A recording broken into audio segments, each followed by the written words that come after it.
ಎಲ್ಲ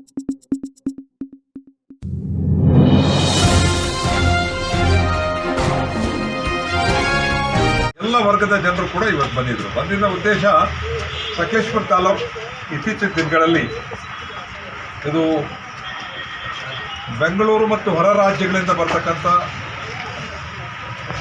ಹಣವಂತರ ಸ್ವತ್ತಾಗ್ತಾ ಇದೆ. ಜೊತೆಗೆ ಬೆಂಗಳೂರಿನ ಸಂಸ್ಕೃತಿಯನ್ನು ಸಕಲೇಶ್ಪುರ ಮಲೆನಾಡಿಗೆ ವಿಸ್ತಾರ ಮಾಡಿದಂಥ ಒಂದು ಪರಿಸ್ಥಿತಿಯನ್ನು ನಾವು ನೋಡ್ತಾ ಇದ್ದೀವಿ. ಯಾವುದು ವ್ಯಾಜ್ಯದ ಸಮಸ್ಯೆಯ ಜಮೀನುಗಳಿದ್ದಾವೆ ಅದನ್ನು ಅಲ್ಪ ಮತಕ್ಕೆ ತಗೊಂಡು ರಿಜಿಸ್ಟರ್ ಮಾಡಿಸ್ಕೊಂಡು ಕಾನೂನಿನ ಲಾಭ ಪಡೆದು ನಂತರ ಅಲ್ಲಿರ್ತಕ್ಕಂಥ ನೂರಾರು ವರ್ಷಗಳಿಂದ ವಾಸ ಇರ್ತಕ್ಕಂಥ ಜನರನ್ನು ಒಕ್ಲೆಪ್ಸುವಂಥ ಕೆಲಸ ನಡೆಯೋದಕ್ಕೆ ಪ್ರಾರಂಭ ಆಗಿದೆ. ಹಾಗೆ ಅಂಥದ್ದೊಂದು ಕೆಲಸ ಇಲ್ಲಿ ಕಡಬನಹಳ್ಳಿ ಜಮೀನಲ್ಲಾಗಿದೆ. ಜಮೀನ ಭೂಮಾಲೀಕರು ಒಬ್ಬರಿದ್ದಾರೆ, ಟೆನೆಂಟ್ ಒಬ್ಬರಿದ್ದಾರೆ. ಈ ಟೆನೆಂಟ್ ಮತ್ತು ಭೂಮಾಲೀಕರ ಮಧ್ಯೆ ವ್ಯಾಜ್ಯಗಳು ನಡೀತಾ ಇದೆ. ನಾವು ಭೂಮಾಲೀಕರು ಅಥವಾ ಟೆನೆಂಟ್ನವರು ಇಬ್ಬರು ಸರಿ ತಪ್ಪು ಅಂತ ನಾವು ಹೇಳೋಕೆ ಹೋಗಲ್ಲ. ಆದರೆ ಅದು ಕೋರ್ಟ್ನಲ್ಲಿದೆ, ಕೋರ್ಟ್ ಇತ್ಯರ್ಥ ಮಾಡಬೇಕು. ಅದರ ಮಧ್ಯೆನೇ ಕಾನೂನು ಇದ್ದರೂ ಕೂಡ ಆ ಕಾನೂನನ್ನೆಲ್ಲವನ್ನೂ ಉಲ್ಲಂಘನೆ ಮಾಡಿ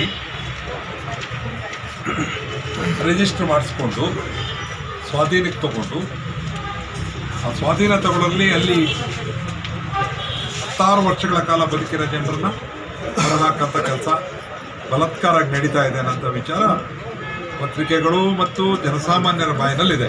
ಹಾಗಾಗಿ ತಾಲೂಕಿನ ಎಲ್ಲ ಜನರಿಗೊಂದು ಆತಂಕ ಏನಂದರೆ ಈ ಥರದ ಸಮಸ್ಯೆಗಳು ತಾಲೂಕಿನಾದ್ಯಂತ ಇದೆ.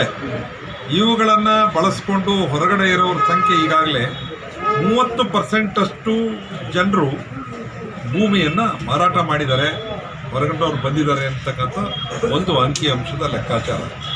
ಈ ದೃಷ್ಟಿನಲ್ಲಿ ಈಗ ನಡೀತಿರ್ತಕ್ಕಂಥ ಕಡಬನಹಳ್ಳಿ ಪ್ರಕರಣ ಅದು 2 ಕುಟುಂಬಗಳ ಮಧ್ಯೆ ಮತ್ತು 3ನೇ ವ್ಯಕ್ತಿಗಳು ಬಂದಿರೋದು ಪ್ರಶ್ನೆ ಅಲ್ಲ. ಅದು ತಾಲೂಕಿನ ಬಹುಸಂಖ್ಯಾತ ಜನರ ಆತಂಕ. 1 ಎಕರೆ ಇರೋನಿಂದ ಹಿಡಿದು 100 ಎಕರೆ ಜಮೀನುಗಳು ಇಲ್ಲಿ ಇದೆ, ಸಮಸ್ಯೆಗಳು ಇದೆ. ಇಲ್ಲಿ ಒಂದು ಅಹಿತರ ಘಟನೆ ನಡೀಬೋದು ಅನ್ನತಕ್ಕಂಥ ವಾತಾವರಣ ನಿರ್ಮಾಣ ಆಗಿದೆ. ಈಗಾಗಲೇ ಒಂದು ಕುಟುಂಬ ಅವ್ರು ಬೇಲಿ ಹಾಕ್ಕೊಂಡು ಒಳಗಡೆ ಇದ್ದಾರೆ. ಅವರ ಸ್ವಂತ ಮನೆಯಿಂದ ಹೊರಗೆ ಬರೋಕ್ಕಾಗಲ್ಲ, ಊಟ ಇಲ್ಲ, ಅವರಿಗೆ ಕರೆಂಟ್ ಕಟ್ ಮಾಡಿದ್ದಾರೆ. ಈ ಥರ ಒಂದು ನೀರಿಲ್ಲ, ಈ ಥರ ಮೂಲಭೂತ ಸೌಕರ್ಯಗಳನ್ನೇ ಪ್ರಜಾಪ್ರಭುತ್ವ ವ್ಯವಸ್ಥೆ ಒಳಗಡೆ ಸಂವಿಧಾನಕ್ಕೆ ವಿರುದ್ಧವಾಗಿ ನಡ್ಕೊಂಡು ಹೋಗ್ತಾ ಇದೆ ಅಂತಕ್ಕಂಥ ವಿಚಾರ ಗಮನಕ್ಕೆ ಬಂದಿದ್ದರಿಂದ ಪ್ರಗತಿಪರ ಸಂಘಟನೆಗಳು ಇಲ್ಲಿ CPIನವರು, CPMನವರು, ರೈತ ಸಂಘದವರು ಮತ್ತು ಇನ್ನಿತರೆ ಎಲ್ಲ ರಾಜಕೀಯ ಪಕ್ಷದವರು ಕೂಡ ಇವತ್ತಿನ ಈ ಸಭೆ ನಡೆಸಿ AC ಅವ್ರಿಗೆ ಒಂದು ಮನವಿ ಮಾಡ್ತಾ ಇದ್ದೀವಿ. ನಾವು DYSPಗೆ ಮನವಿ ಮಾಡ್ತಾ ಇದ್ವಿ.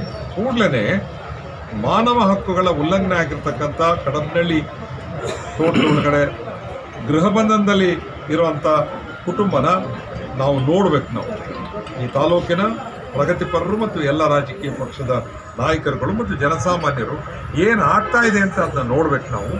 ಮತ್ತು ಅಲ್ಲಿ ನಿಜಕ್ಕೂ ಕೂಡ ಆ ಕುಟುಂಬ ಆತಂಕದಲ್ಲಿದೆಯೇ, ಅವರು ಬದುಕಿದ್ದಾರೆ ಇಲ್ಲವೇ ಅನ್ನೋದು ನೋಡಬೇಕು. ಇದು ಯಾವುದೇ ನಾವು ಪ್ರಜಾಪ್ರಭುತ್ವ ದೇಶದಲ್ಲಿ ಇದೀವೋ ಅಥವಾ ಯಾವುದೋ ಸರ್ವಾಧಿಕಾರಿ ದೇಶದಲ್ಲಿ ಇದೀವೋ ಅಂತಕ್ಕಂಥ ಒಂದು ಆತಂಕ ಸೃಷ್ಟಿಯಾಗಿದೆ.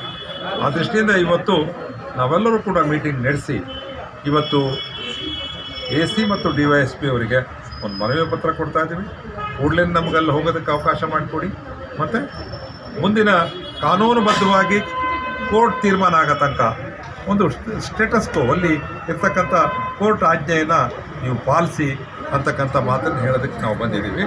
ಇವತ್ತು ಅಸಿಸ್ಟೆಂಟ್ ಕಮಿಷನರ್ ಕೋರ್ಟ್ ನಡೆಸ್ತಾ ಇರೋದ್ರಿಂದ ಅವರ ಮ್ಯಾನೇಜರ್ ಅವರು ಈ ಪತ್ರವನ್ನು ತಗೊಳ್ತಾ ಇದ್ದಾರೆ. ಕಮ್ಯುನಿಟಿಗೆ ನೀವು ಅಧ್ಯಕ್ಷರಾದ್ರಿಂದ ಈಗ ಇದನ್ನು ಏನು ನಡೆಯುತ್ತೆ ಈ ನಡವಳಿಕೆ ಅದು ನಿಮ್ಮ ಜವಾಬ್ದಾರಿ ನಡೆಯಲಿ ಅಂತ ನಮ್ಮ ಮನವಿ. 2ನೇ ದಿನ ನಾನು ನಮ್ಮನ್ನು ಕೇಳ್ಕೊಳ್ಳೋದೇನಂದರೆ ಈ ಏನು ನಡೀತು ಅನ್ನೋದನ್ನ ನಿಮಗೆ ವಿವರವಾಗಿ ಬೇಕಾಗಿರೋದಿಲ್ಲ.